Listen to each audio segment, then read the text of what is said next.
سلام نيماكي ميديا تخاتاتلتي كميل لكم أنا دحانية እግዚአብሔር ይመስገን ንስኻትኩም እውን ኣብዘዝ ዘለኹምዎ ሰላም ክትኾኑ ትምኒተዩ እሞ ነይማኪ ሚድያ ተኸታተልቲ ሎሚ ሕፅር ዝበለትን ኣዝያ መሳጢትን ኣመና መምሐሪትን ዝበልክዋ ዛንታ ናባኹም ሒዝያ ቀሪበ ኣለኹ ቅድሚ ናፍቲ ዛንታ ምባለይ ግን ኣብዚ ቻናል ሒዝናልኩም ንቐርብ ዘለና ዛንታታት ናብ ኩሉ ሰብ ይበፅሕ ስለዘይለ ነዛንታ ላይክ ብምግባር ሼር ብምግባር ናብ ኩሉ ሰብ ንኽበፅሕ ግበርዎ እንዳበልኩ ናፍቲ ዛንታ ኸብለኩም ሰናይ ምክትታል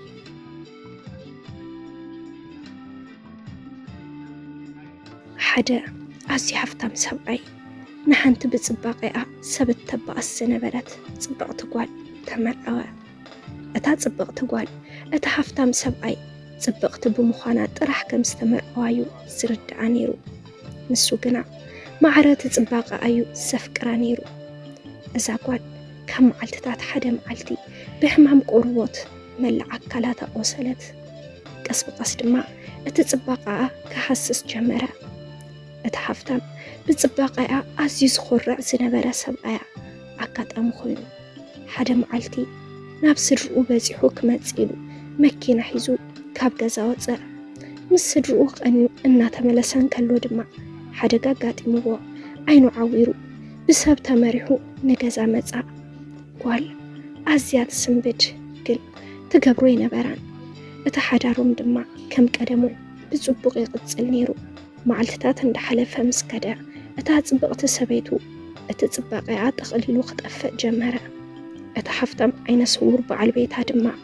ነዚ ኩሉ ከም ዘይፈልጥ ኮይኑ እዩ ዝኸይድ ነይሩ ኣብቲ ሓዳሮም ይኹን ናይ ፍቕሮም ምቅይያር ኣይነበረን በዓል ቤታ ምሒር የፍቅራ ስለ ዝነበረ ፍቕሩ ከይጎደለ ከም ናይ ቀደም ምፍቃራ ቀፀለ ንሳ ግን ከምዚ ኢለ እንተዝርእየነሲ ምፈትሐኒ ዘይንፅባቐይ ጥራሕ እዩ ዘፍቅሮን ዝፈትዎን ነይሩ ኢላ እንዳሓሰበት ትጓዓዝ ነይራ ዓይኑ ክርኢ ብዘይምኽኣሉ በቲ እንዳሓዘነትሉ በቲ ሓደ ከዓ ሕጉስቲ እያ ነይራ በቲ ሕማም ተሳቕያ ድማ ሓደ መዓልቲ ካብ ዓለም ብሞት ተፈለየት ሽዑ እታ ዓይነ ስውር ሃፍታም ሰብኣያ ብሞት በዓልቲ ቤቱ ከቢድን መሪርን ሓዘን ኣሕለፈ ኩሉ ዝግባእ ተስካርን ኣሱርን ገይሩላ ድማ ካፍታ ዝነብረላ ዝነበረ ከተማ ወፂኡ ናብ ካሊእ ከተማ ክጓዓዝ ወሰነ ምጉዓዝ ካፍቲ ከተማ ዝሰምዐ ዓርከይ ሕጂ ደኣ ናበይኻ ክትኸይድ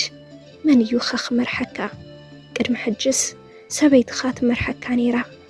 ሕጂ ኸ መን እዩ ክመርሐካ በይንኻ ትኸይድ ዘለኻ ኣብ ገለ ፀድፍባ ከይተኣቱ ኢሉ ስክፍትኡ ገለፀሉ እቲ ሃፍታም ሰብኣይ ድማ እታ ፀላም ዓይነ ስውር ከተምስሎ ኢሉ ለቢስዋ ዝነበረ ዳቢስ ታውፅኡ ኣነ ዓይነ ስውር ኣይኮንኩን ኢሉ መለሰሉ ተዋስኦ እየ ዝዋሳእ ነይረ ምክንያቱ ሰበይተይ ኣዝያ ፅብቕትን ምልክዕተን እያ ነይራ ኣነ ከዓ ብፅባቐ ፈትያ ዝተመርዐኽዋ ጥራሕ እዩ ዝመስላ ነይሩ እቲ ሓንደበት ንመልክዓን ንፅባቐኣን ዘበላሸዋ ሕማም ምስ ረኣኹ ካብቲ ዝሓመመቶ ንላዕሊ ሰብኣየይ እንታይ ክብለኒ እዩ እንዳበለት ክትስከፍን ክትሽቁረርን ከም እትኽእል ፈሊጠ እየ ዓይነ ስውር ተመሲለ ክኸይድ ፀኒሐ ንሰበይተይ ናይ ልበየ ዘፍቅራ ነይረ ሰበይተይ ግና ንፅባቐኣ ጥራሕ ዘፍቅሮ ስለ ዝመስላ ዝነበረ ፅባቐኣ ምስ ጠፍአ ዝያዳ ክትሕሰየ ንምዃና ተረዲአ እየ ተዋሲአ ኩሉ ግዛዕ ሕጉስቲ ክትኾነለየ ዝደሊ ነይረ ዓለም ጎደሎ ግን ሰበይተይ መንጢላትኒ እቲ መስራሕ ከዓ ተወዲኡ ካብ ዝኽራታታ ክድሕን ድማ ከተማ ይቕይር ኣለኹ ኢሉ ገዲፍዎ ዳቢስትኡ ደርቢኡ ጉዕዝኡ ቀፀለ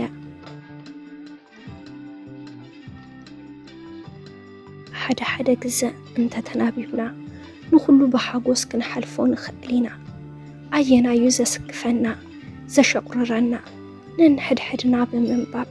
መስዋዕቲ ክንከፋፈል ይግብአና እዩ ብሩኽ ለይቲ ይቕኒለይ ሰላም ናይ ማኪ ሚድያ ተኸታተልቲ ሎሚ ሒዘልኩም ቀሪበ ዝነበርኩ ዛንታ ነዚ መስል ነይሩ ካብዚ ዛንታ ከም ዝተምሃርኩምሉ ኣይጠራጠርን እሞ ናይ ማኪ ሚድያ ተኸታተልቲ ናይ ሎሚ ዛንታ እንተ ደኣ ፈቲኹምዎ ላይክ ብምግባር ናብ ኩሉ ሰብ ንኽበፅሕ ድማ ሼር ምግባር ኣይትሕመቁ። ነዚ ቻናል ሓደሽቲ እንድሕር ዳ ሓሊኹም ሳብስክራይብ ብምግባር ነታ ናይ ደወል ምልክት ብምንካእ ናይ ቻናልና ናይ ወትሩ ተኸታተልትና ክትኾኑ ንላቦ። ብቐፃሊ ብኻሊእ ሳንታ ብኻሊእ መደብ ብኻሊእ ሓሳብ ክሳብ ንራኸብ ክሳብ መወዳእታ ምሳና ስለ ዝፅናሕኩም ካብ ልቢ እንዳመስገና በዚ ክንፍለየኩም ሰሰናዩ